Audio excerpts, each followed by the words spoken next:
For those of you who've watched us on YouTube, our formula and our script in practice is you hit record, and at the beginning of every tape that we do is us looking at each other. What are we talking about today? What subject are we doing?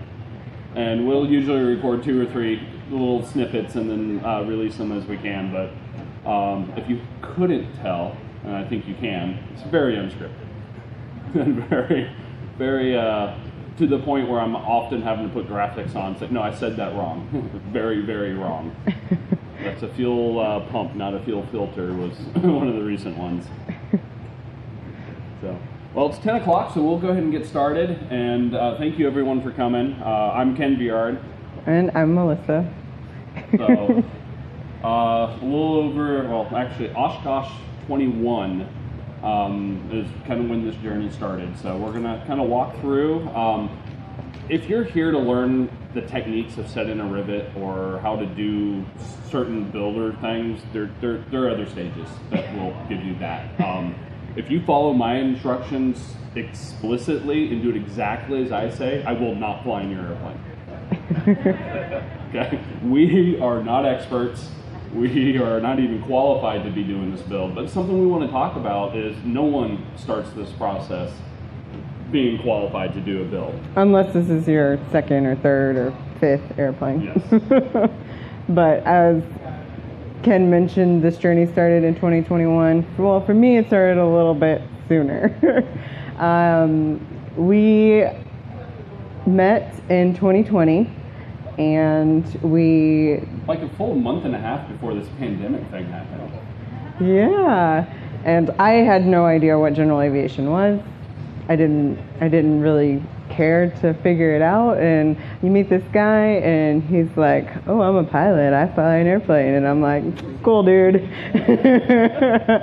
And it took him, several months before you got me to actually go flying with you. 2.5 months. She said, I will never get in a small airplane with you. And I was like, well, how about we fly to New Orleans for Mardi Gras? Okay. You insist. And after my first flight, I was hooked. Like, I loved it. And I, wanted to learn all about it. I was going to be a great co-pilot. No desire to learn how to fly myself. But then, what was it? The fireworks at our wedding. I had a friend who actually works with the crew that does the Oshkosh fireworks. He was going to do fireworks at our wedding as a gift. This is also my most unreliable friend. And also my most flaky friend. And about 4 or 5 days before the wedding, after me nagging him, I was like, you set? You got it? I can't even attend the wedding. So Ken was super bummed out, and I was like, okay, what can I do? And I was like, all right, we got a whole bunch of pilots coming to our wedding anyways. Why don't I put together some sort of flyover? I had no clue where to start, so I just texted a couple of friends like, okay, how do I get a formation flight? I know people do that. That's a thing. And so they put me in touch with the Falcon flight down in our local Texas area, and it was a group of RVs. I'm like, okay, I don't care what it is. It's the airplane. Let's see how many we can get to fly over. And in the back of her head, she's thinking Winnebago was flying over. It's like, I don't care. As long as they're flying over, let's do it. So it was 3 days before the wedding, and I'm trying to organize a flyover at a venue that's not even on Google Maps. And it was crazy hectic, but we got it, and Ken was completely surprised. I didn't tell him anything. And they did a great job. They hit their mark. This is the actual picture that was taken from the photographer at our wedding. Right down the aisle, plus or minus 10 seconds of their mark. And so they said the only thing they wanted was that I announce the pilots and the planes they were flying. And so I'm going down the list, and I'm like RV8, RV7, RV6, RV something, and I'm just like, I have no idea what this means, but I'm just going to keep reading them. And after that, you were pretty familiar with what RVs were, but I was not. I knew a little bit more, but I couldn't tell you an RV8 from an RV1 or, it's like, I knew they were home-built airplanes, but actually I don't think I ever really saw one up close at that point. But as a thank you, we knew they were going to be at a formation clinic out in Temple. And so we flew up there in our Bonanza, not an RV, so there's like 60 to 80 RVs on the ramp, and we fly in the Bonanza. Talk about being an oddball. And we had made these glasses to give them as a thank you. And as I'm walking down the ramp, I'm seeing all these RVs, and they're all painted, gorgeous. They got beautiful interior, and everyone's like, I'm like obviously looking at their planes, and they're telling me, oh, well, we have this and we have that, and like all these neat little features. And I'm like, that's really cool. You know, we don't have that in our Bonanza. And he's like, oh, these are home builds. I'm like, home builds? Like, tell me more, you know? And so we left, and You're still not quite ready to build at that point. No, but my mind was thinking, oh, I like customization. You know, I like making it my own and unique and this and that. And it just got the gears turning. And then he brought me to Oshkosh. So finally, Oshkosh 21, her very first Oshkosh. She's a trooper, third in a row. Now 8 months pregnant. Still, she refused to stay home this year. Refused to stay home. It's like, I'm doing it. So we got an electric scooter to move around a lot easier. I'm jealous. I want it. It's awesome. But we just explored Oshkosh. You know, it's not like we were. I think it was Wednesday before we made it by the home builders area and saw the Vans booth. I was trying to do all of Oshkosh my first time, so I was everywhere. I've been here 10 times. I've yet to do it all. Has anybody here done all of Oshkosh? No, it's not a thing. Just when you think you're going to get it next year, they change it. But so it was Wednesday that we stopped by the booth. The Vans booth. Sat in our very first RV14, and we're just dreaming. And it wasn't like it was, oh, we're going to build one of these, right? Or just like, these crazy people build these. I can't. Why would you do that? That sounds unattainable. And my gears were turning like, I want to do this. I really want to do this. This is really cool. And I hadn't really expressed it. I hadn't expressed it to him yet. I was gathering all the information. I was like, all right, what's it going to cost? How much of a commitment is this going to be? You know, because I'm the type of person that'll go to Hobby Lobby, buy $200 worth of scrapbooking stuff, and then shove it in a drawer and never do any scrapbooking. So I was like, can I really commit to a project like this with this kind of money involved? But so it was, I think it was Wednesday night or Thursday night at we camped in Camp Scholler. We're sitting around the fire pit. One of our friends that she confided in with us before me is sitting in the audience right now, probably heckling and laughing at this story. She made two decisions, and she was going to try to keep one of them secret for longer. I quickly realized I wasn't going to be able to keep it a secret. Thank you, Dan. But I decided I was going to invest my time in a build, and I didn't want to spend a couple of years building and not be able to fly the airplane. So I decided I was going to get my ticket. So through the advice of counsel of some of our good friends, she let us know, I think it was Thursday night at the campsite, that I want to build an airplane. Now, in my whole life, I thought building would be fun and I might enjoy it, but I never even considered it a possibility because for me, I didn't want to take myself away from, significant other and all that and be locked in the garage and, hey, I'll see you on Wednesdays when I don't build or anything. I never thought that it would be possible to do it together. So I just filed it away in part of my brain of people do it, but not me. So she says, I want to build and I want to learn to fly. I think there's only one right answer. Yes, dear.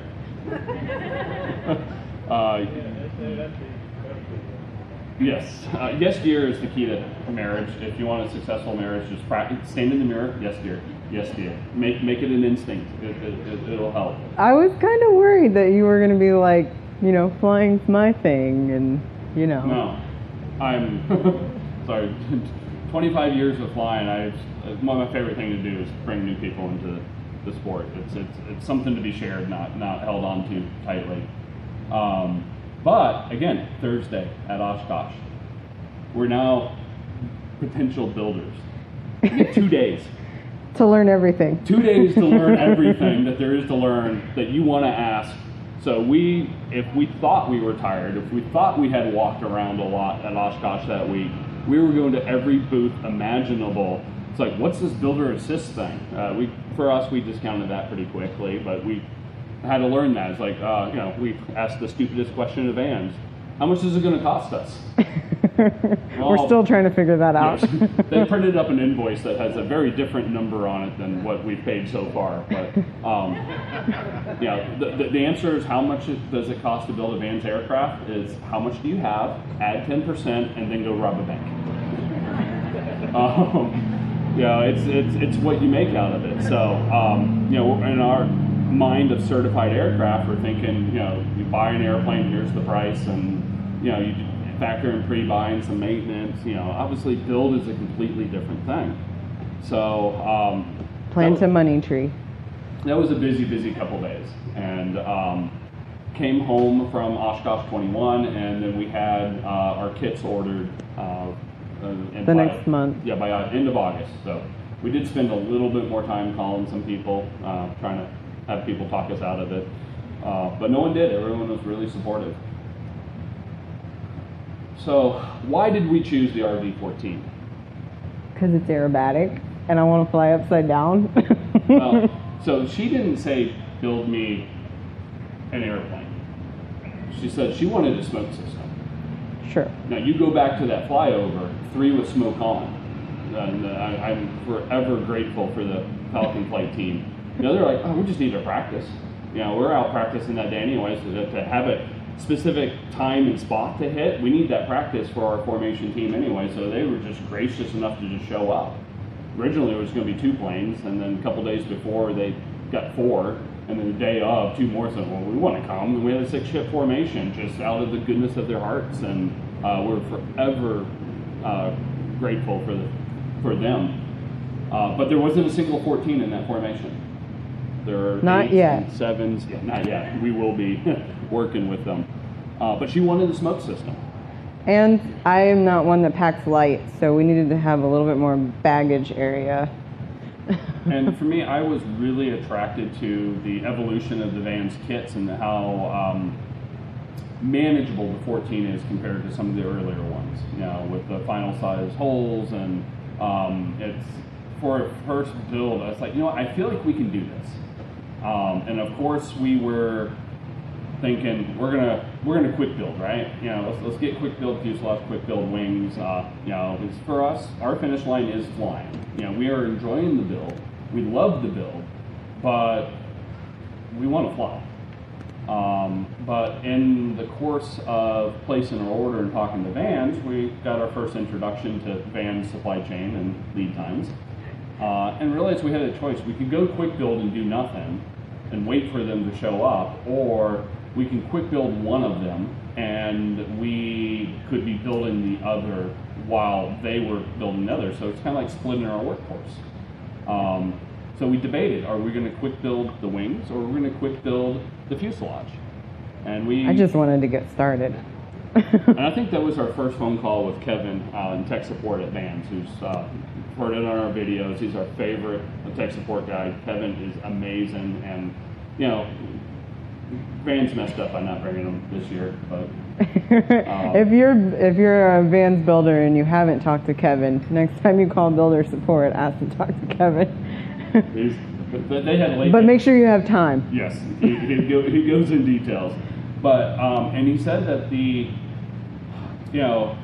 traditionally he said the fuselage is harder to build than the wings. The wings is a whole bunch of the same over and over and over again, so very repetitive.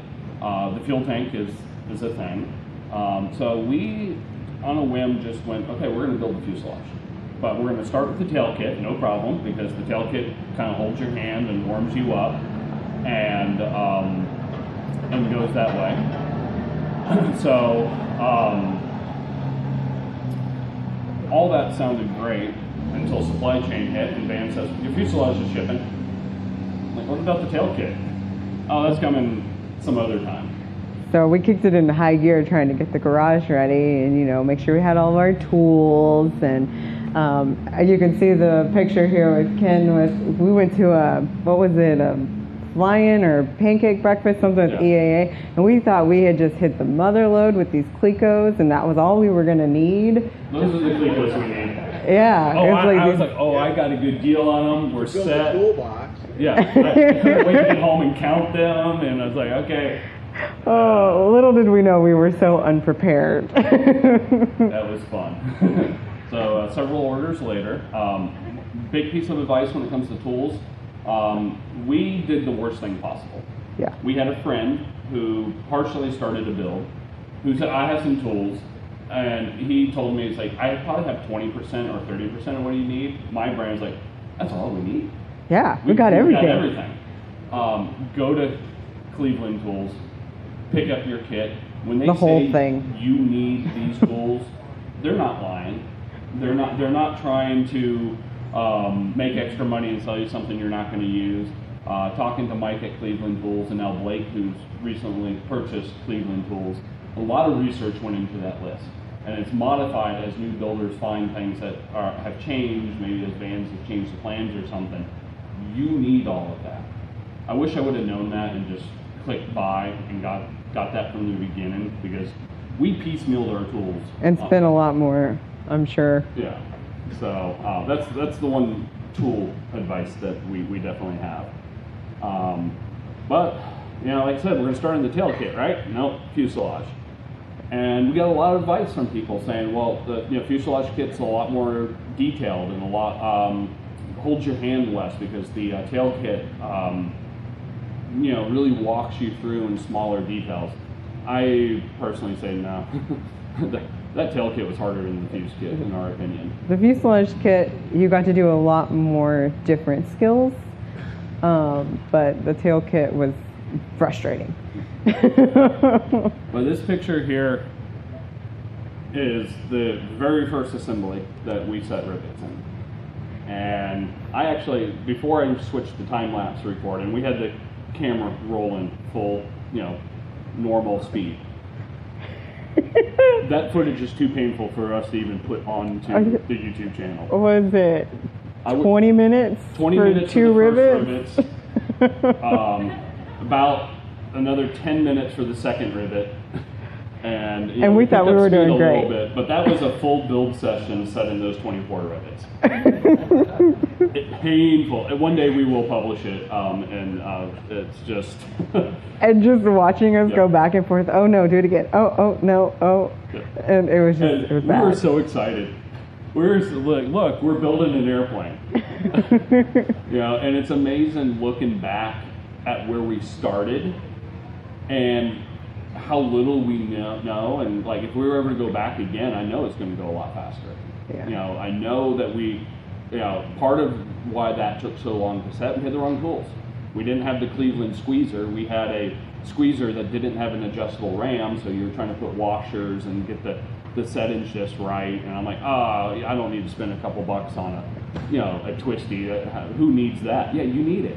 We were just trying to make it work with what we had. Yeah. Does anybody know how many rivets are in the 14? A million? Yeah. So, if you're spending, adding washers back and forth, spending 10 minutes figuring it out, we're not finishing the build in our lifetime. So, tools make a big difference. But so the fuselage was a lot of fun, and we just kind of went to work. And what I enjoyed about the fuselage is it's small parts becoming bigger. The sooner you can detach yourself from you're building an airplane to you're building this page, you're building this step, you're building this little piece, and stop thinking about it as an airplane, I think your quality is going to go up and your pace is going to stay consistent. If all you're trying to do is visualize, we're putting this piece together that you see here. I don't know where it went at that time.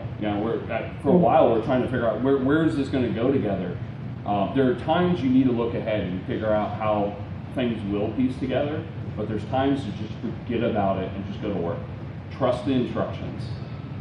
Most of the time. Most of the time. Almost most of the time. Especially if you read them. We have different jobs.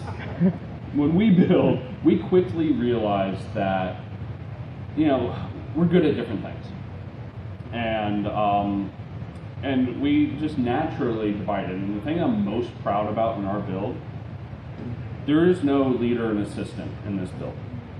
It is 100% 50-50. Yes, dear. Teamwork. Has anybody played the November 14th Victor Echo drinking game? Every time she rolls her eyes, take a drink. Have 911 on speed dial. All right, keep going, dear. But yeah, we work together well. She's definitely the plans reader. I'm the problem solver. I'm the reason we need a problem solver. Wait, I was about to say, cause a lot of the problems. But what's interesting is, as you know, we progress, just watching these small pieces become bigger and bigger and bigger until you get to some of these, you know, more iconic milestones of the build, like the bathtub stage. You know, it's like I can almost see us either taking a bath or flying in this one day. It's very motivating. It's motivating. It's also very painful in some cases. I love the JD Air Latch, but I almost took my finger off putting it in. So then we do the first kit second.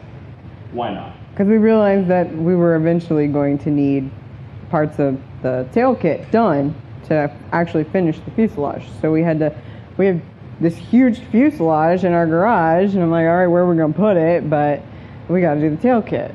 So this is probably, for us, oddly the worst part of the build for us, because now we're cocky. We just got significantly through the fuselage kit. We know what we're doing. Oh yeah, we're pros now. First section of the tail kit is the vertical stabilizer.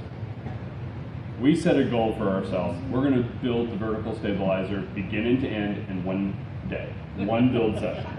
The instructions, you know, it looks really simple, nothing crazy. We actually, I mean, it was probably a 10-hour day. We came super close, and we finished it up in about, so I think we put 14 hours into the vertical stabilizer. So we're okay. We didn't hit the 1 day mark, but this tail kit's going to go quick. Oh, that's what we thought. Then it's time for the rudder. No, that's not the rudder. That's the trim tab. Oh. That's just me actually reading the directions. Me. So yes, we accidentally primed our elevator trim tab. Getting all our parts together, say everything we need for the next, prime everything. It was embarrassingly long before we realized what we had done. We started to put it together, it's like, that piece doesn't look like the rest. Oh well, Evoke will fix that. But the rudder for us, I think, was the first time we got really humbled in the tail kit. Luckily, we didn't have any major damage or anything like that, but we're like, we're going to knock this out just as fast as we knocked out the vertical stabilizer. No. And then you get to the last page, roll the leading edge. Huh? 3 days later. You want me to do what? Yeah, so that took lots of techniques. That's the one time Colin Van's tech support doesn't help you. They just say, keep going. Just like suck it up. I think Suck It Up Buttercup was the official stance, and just roll it. They try. It's just one of those things that now that I've done it, I understand why they say that, because it's easy. It's not hard to do, but Patience. You have to get over that mental block. Of course, had we finished that practice kit, oh, yeah, the one where you learn how to roll. We did the iPhone holder, we did the toolbox, and we started on the practice kit of the airfoil, and it sat in the garage as we're waiting for our first kit to show up, and we'll get to it next weekend. We'll definitely get to it before the kit shows up. It never did. It's where I take friends to set rivets now. It's like, here, you put a rivet here, we'll drill it's this a one teaching out. tool. We even used it when we were testing our paint for the interior. So it's just our little side thing. We probably should do it sometime. But we got the tail kit. Started building the tail feathers, getting all the structures put together. and we realized there's a lot of new skills that we didn't use in the fuselage that we had to learn. Tight quarter pimpling and riveting. It's like that's a new thing. Let's go back to Cleveland Aircraft Tools and buy some more tools. I pretty much think most of our problems is solved by the tools. The right tools. We just work our way through it. Now, one thing that we love, we sign our airplane in a lot of hidden away spots. So spots that won't get painted, won't do things. We leave cute little messages. Little notes. And when we have friends come help us, we'll do a little session where they help us on whatever we're doing, and we help teach them some skills, and we want them to set their first rivet. And we try to be strategic about where their first rivet's going to be so that they can actually sign it, and hopefully in a place that we'll see it on every condition report, condition inspection that we do. So we got about 10 signatures on the airplane now, not us, but this is inside of our rudder. He thinks it's funny. Yes, okay, I'm learning to fly, and no, I don't like using the rudder, okay? I just don't think it's necessary. So I may think I'm funny, but I also think I'm accurate. But, so getting through the tail kit, there's a lot of building assemblies that honestly we're going to just store right now they're stored in one of our guest bedrooms, and they're just inside sitting there until much later. But once you get to the aft fuselage, life becomes, it's like the first full piece. It's real. It's happening. Because we hadn't actually gotten to the bathtub stage yet of the build. You can see where the fuselage was when we switched to the tail kit. We switched to the tail kit because our main landing gear braces were on back order for a long time. So it's like, well, instead of being blocked, let's pivot and switch. We tried to take yours and you told us no. Yeah, Rick wouldn't give up his landing braces for us. But it was a lot of fun because, first time we crawl inside of the tail kit. Both of us get to have the fun there. And just putting that together, and then it goes off in the corner while we finish up the fuselage to get to the bathtub stage, where I still think the biggest moment that we've had in our build to date is the big joint, where we put it together. It was a really satisfying part where we're taking two pieces that we've worked many months on, and we joined them together. And our goal for the big joint was to complete it by our 1 year build anniversary. And we did it. Yeah, we beat it by about a week. And so it's like all this time we spent making a lot of visible progress. Every page we turned, every time we quit building, you can visibly see how much has changed. After the big join, it's a whole different kind of building. It's now you're doing a lot of detail work, so you can work for days and days and days, take a picture before and after, and no one's going to notice the difference. But the other thing I like to say about the big join is that's the day your garage gets really small. Yeah. Really small. Whoever said you could build, whoever said that you could build vans in a 3-car garage, I need 12, I think.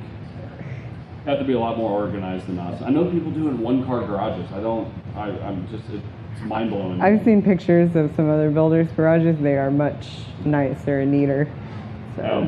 For us, the big join was, a big milestone at a critical time. I don't know if you can see in the picture of Melissa underneath putting the Clecos in. Oh yeah, that was the moment I was telling you about.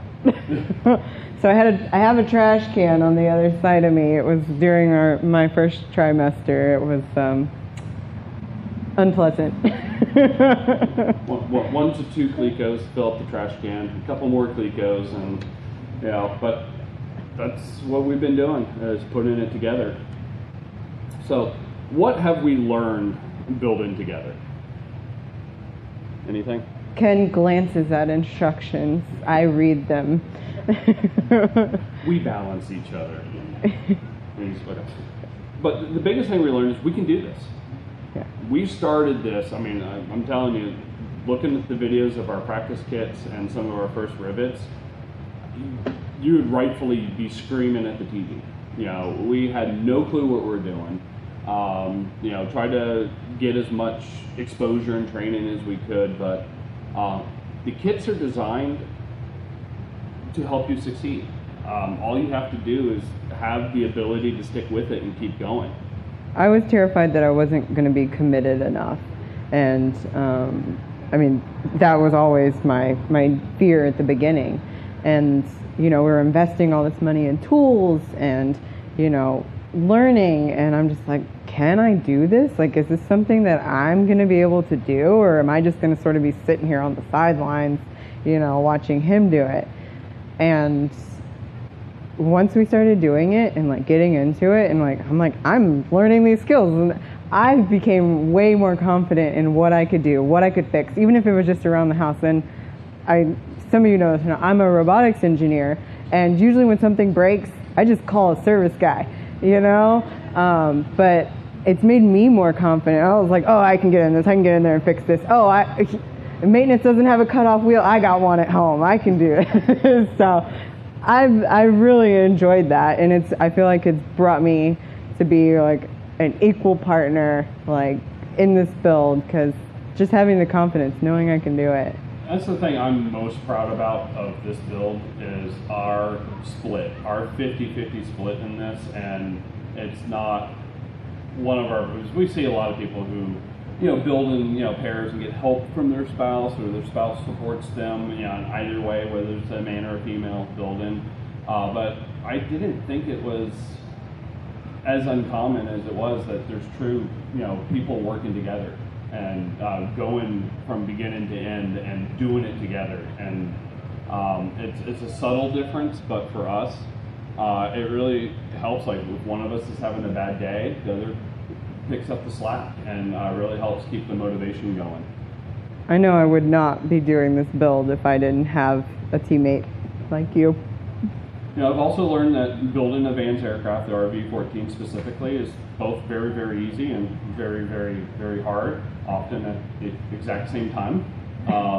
You know, and it's about that commitment to staying building and keeping a schedule that works for you. So our build schedule, this is a question that we get asked a lot, is how often do you guys build? The other question we get asked a lot is, how far are you? The hardest one, you know, when's it going to be finished? So our goal is 2 to 3 evenings after work most of the time. So we'll spend several days after work working on the plane for, even if we get 2 to 3 hours in, even if we get an hour in, just get in the garage and do something. Yeah. And then 1 or 2 weekends a month, we make it a build weekend, where it's our job is to be in the garage as much as possible. We don't schedule anything. We block it on our calendar. Yep. And it's tough because we were very social, and one thing we realized is that we have a lot of friends locally that we don't see that often anymore. And sometimes they reach out, hey, we haven't seen you in a while, can we come out to the house? Sure, we're going to put you to work.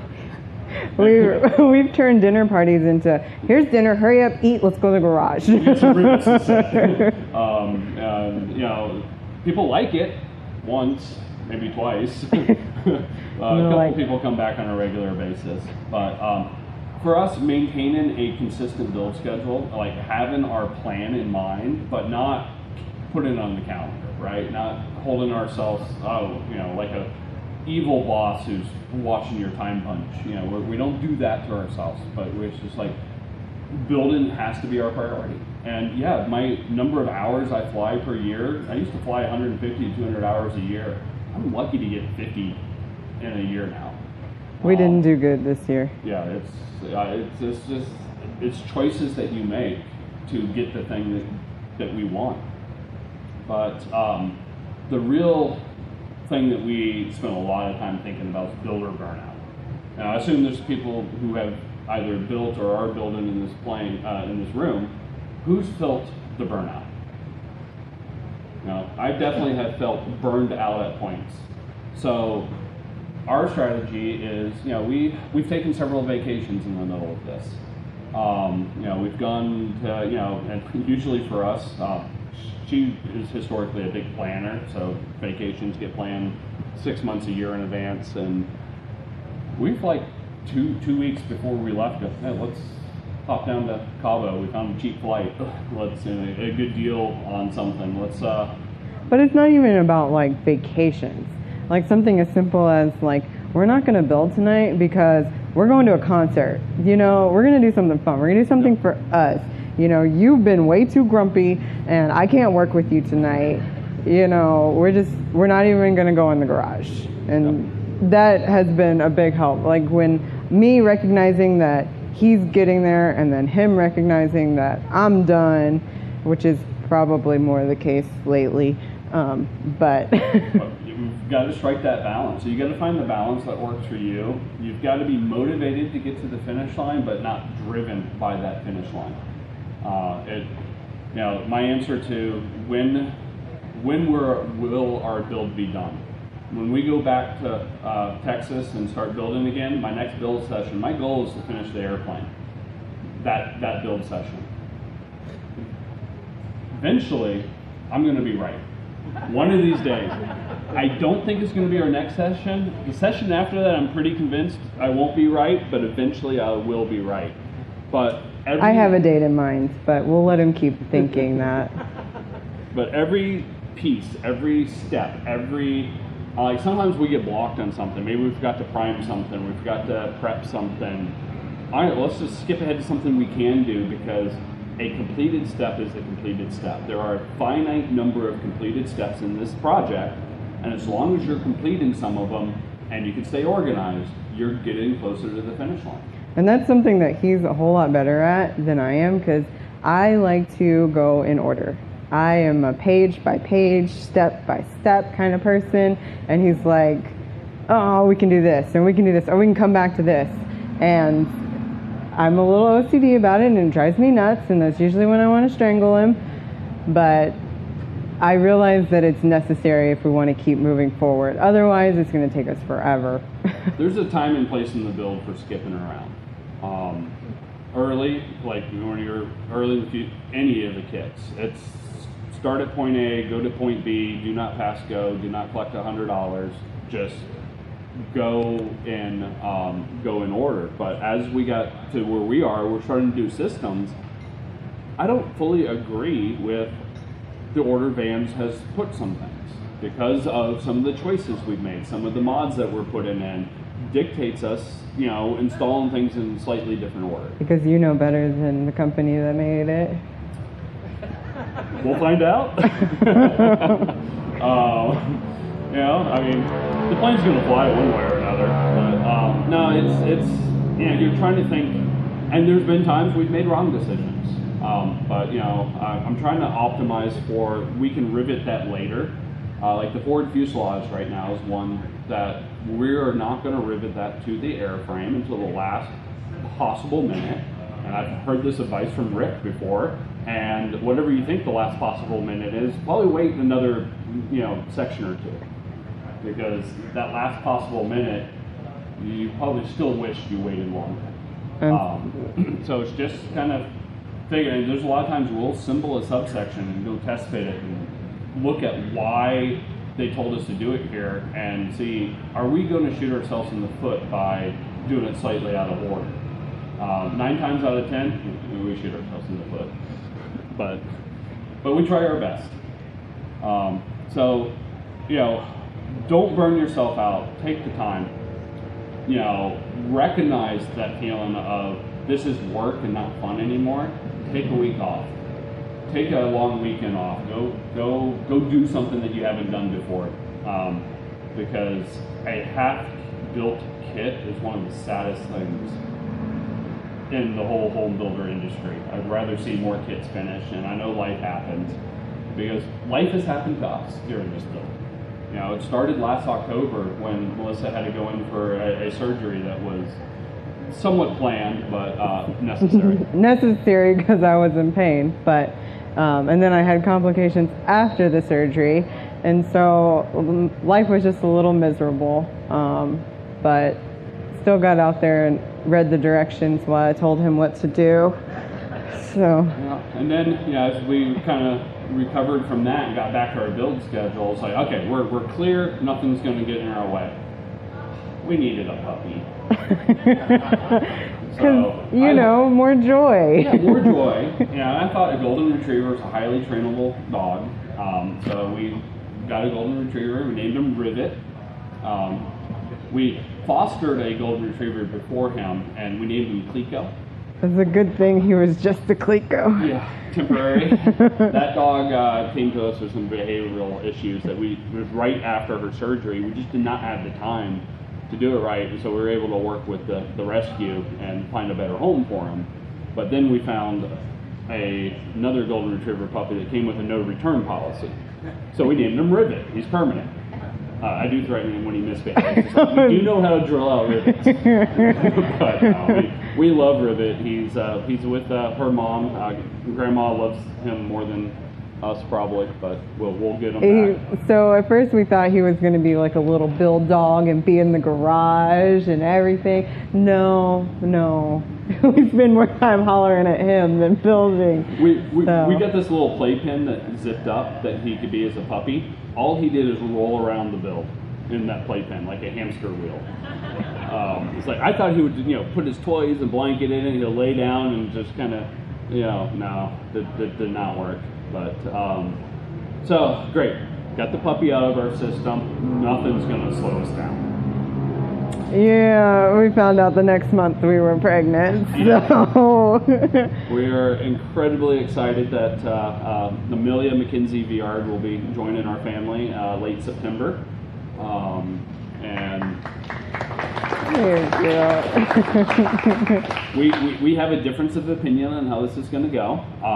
In my mind, there's a lot of tight spots with need small hands, and we're adding to the workforce. I think we've got the audiobook version of Section 5, so we just let her listen to it now. She'll come out ready to go at 6 months tops, right? 6 months tops. She'll be setting rivets. We are looking forward to a future build that Amelia will be the principal builder on. Hopefully, whether we do a 12 or hopefully work with some youth program to have multiple kids build an advanced airplane. It's definitely something that we're looking forward to. So, final slide, and I think we'll have a little time for any questions or chat. What's next for us? Well, obviously, Amelia is going to reschedule everything, but let me give you the schedule of how we think it's going to go. Finish kit is scheduled to arrive in December. November, December. Yeah. Engine and avionics are both. We've got some flexibilities on when those are going to show up, but we're targeting end of this year, early next year for both of those. We're working with Stein for our avionics, going with the Garmin stack. Working with Lycoming and getting a Thunderbolt 390 for our engine. We are just talked to Lycoming about figuring out there's a window that our orders in, and he's got some flexibility within that window for us. If we making sure he's all right. Well.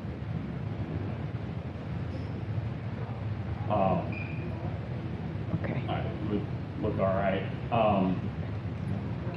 So we have a little bit of flexibility. I do want to book a trip to go up to Pennsylvania and actually shoot some content of our engine being built. And we're going to work with Chris at Lycoming to try to make that happen and see if we can make a little content out of our engine. But again, that's one of the things that's going to vary with Amelia joining us. Obviously, Amelia. He's going to leave me for 10 days with the newborn and probably my mom. So that should be an interesting episode. So less than 100% chance we'll pull this off. There's less than 100% chance I'll survive this decision, but we'll make that work. Our goal is to be flying the airplane middle of 2024 because we have a appointment with eBoat Paint June 2025. So we want the hours flown off. We want all the gremlins or some of the gremlins worked out. And we want to make that paint date. So the real question is, when do we bring the plane to Oshkosh the first time? We hope. Bring it next year raw. I would bring it raw, but we'll just have to see. What I will not be taking it to Oshkosh if obviously got to fly the 40 hours off, but I have to get a certain comfort level with an airplane before I fly it down the Fisk. I've done the Fisk 5 times. I've done it in a Cherokee and a Bonanza, 2 different types of Bonanzas. I know what to expect, and flying the airplane, I'll know if I'm ready to fly it or not before I do. So 2024, I would say, is unlikely, but possible. 2025 is more likely, except for our current scheduled date with Evoke. I don't think it'll be out in time. We'll see. So we're going to try to see if we can negotiate either pushing that forward or backwards for that. But we do want to get to Oshkosh as soon as possible. And then the last big thing is finishing the I'm going to finish my ticket. Yep. As soon as I can get in and out of the airplane comfortably. I'll have to go pay the FAA tax and get my CFI knocked out. I got 1,500 hours. I've been flying for a long time. I just never buckled down to do commercial and CFI. But our goal is to finish up Melissa in our airplane and expose Amelia as early as possible. So that's what's next. Thank you, everyone, for joining us and listening to us ramble.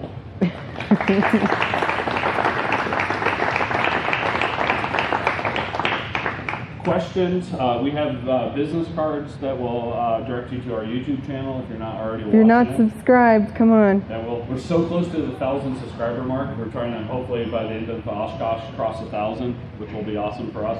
We also have November 14 Victor Echo stickers up here if you want to tag something with it. So, but any questions?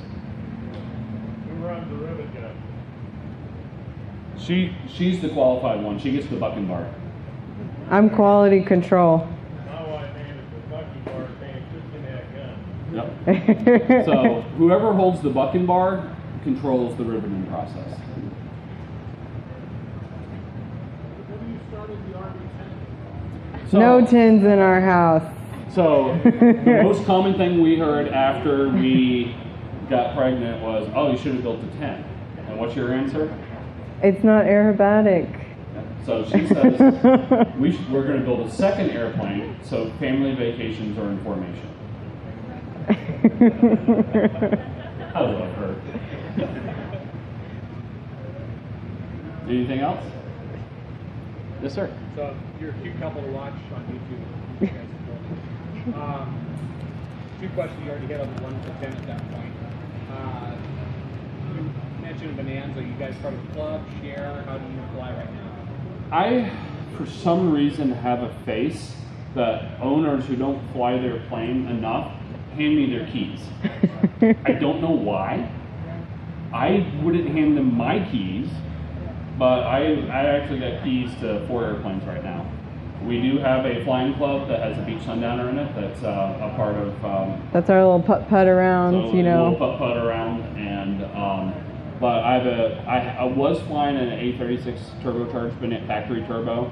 The owner did finally move it to airport too far away from me, so I don't fly that anymore. Another friend has a detail Bonanza, an S35 hot rod of a Bonanza. We were going to bring it up to Oshkosh this year, but logistics just didn't work out, so we drove. AKA, I could not make weight and balance work with all the stuff that I wanted to bring. So. Yes. Yeah, one more. So the second question on that, Melissa, you touched on robotic engineering at that point. For you, what do you do for a living? So I lead software development teams, and the whole history of the channel was I actually work for a company that builds tools to help YouTubers succeed. And all of my team was talking about, oh, creators want to do this, creators want to do that. I'm like, I don't think so. And they're like, how do you know? It's like, well, I'm going to go start a channel just to test drive our software.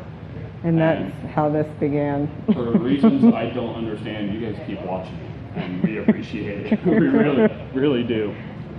Good. Do you have hangar space already set, or is that? We are very close to the top of the list at the nearest airport. We got on the list before the first kit showed up, and we feel confident the hangar will come in time. Probably a little early for us. We don't care. We will take it, and it's I can make use of it. 20-minute drive from us, and they just added a RNAV approach to that airport. This is the only airport in our area that did not have an RNAV approach. It just went live in the last chart cycle, so we're golden. But I also have ways to beg, borrow, and steal hangars for temporary if I need to. Excellent. Well, thank you, everyone. Have a great Oshkosh.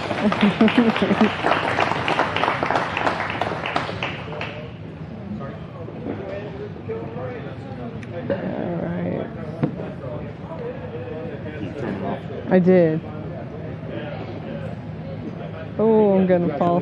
Thank you. I hope You have not to. too bad for no prep on a presentation. Oh man. Rosie for a middle name. Rosie Yeah. the Riveter. Yes. Ah, that's a good one. Except we've already got all her stuff monogrammed. Oh, okay. There you go. Thanks. Hey, thank you. That was really great. It was just kind of fun to hear your guys' story. Oh, thanks. I love watching. I watch a lot of like outdoor YouTube channels. Like you're just folding laundry or whatever. So I'm gonna add you guys to my Thanks. So just congratulations on baby and everything that's playing. That's like Thank you. I'm a person, I like doing 8 million things at the same time, so seeing you guys and everything you've done is really inspiring. Do it little by little. Yeah, Take time, but just keep doing it. One step at a time, and it's never. We will get finished. Yeah. We will finish. It just won't go the way we Thank expected, but you. it'll go. Yes. Yeah. Okay. Thank you.